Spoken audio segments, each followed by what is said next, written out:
Psalm 118.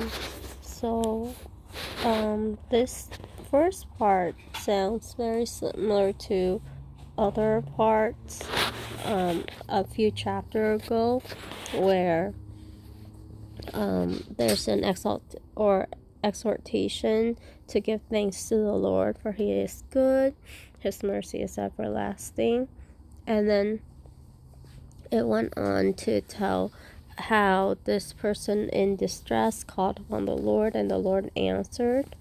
And then they know that it's better to take refuge and trust in the Lord than look for that elsewhere. And a phrase that I love is, "The Lord is for me, I will not fear. What can man do to me?" And that is like something that a statement that I always remember whenever I'm feeling like whenever I'm feeling like scared or unsure, and it's kind of similar to the phrase, if God is for me, then who can be against me?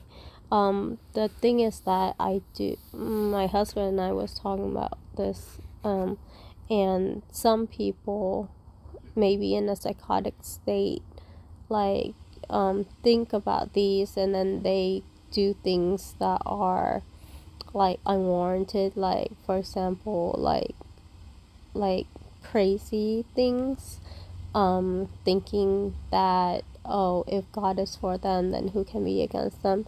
So there's a fine line between being brave for God with knowing that it is aligned with the will of God, versus just going out on a limb and ignoring warning sign, ignoring common sense.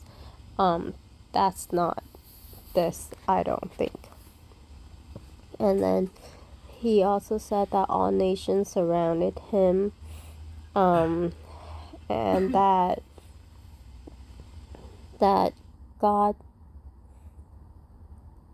I'm not sure what you is, who the you referring to, but someone pushed him violently so that he was falling, but the Lord helped him.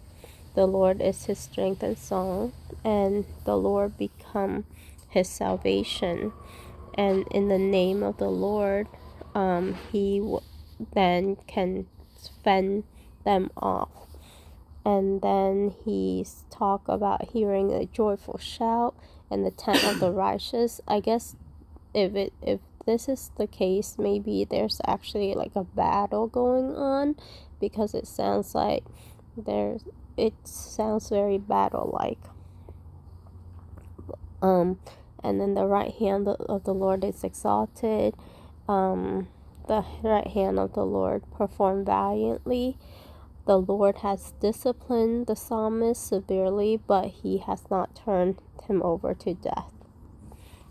And then, so open the gate of righteousness, he will enter through them and give thanks to the Lord.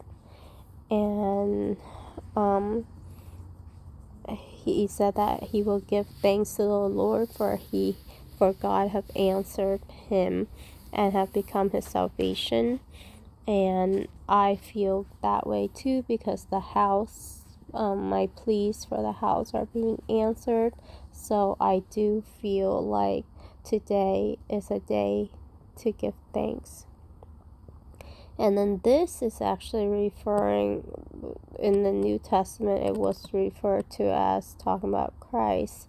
A stone in which the builder rejected had become the chief cornerstone. I'm not sure how the psalmist thought to write it. But he did write, "This came about from the Lord." So maybe some kind of inspiration told him to write this down. And it is marvelous in our eyes.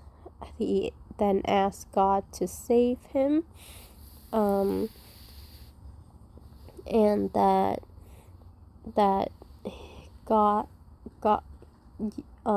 God is his God, and he will give thanks to you. And that is what I say too. These 4 lines are good to me. Yeah.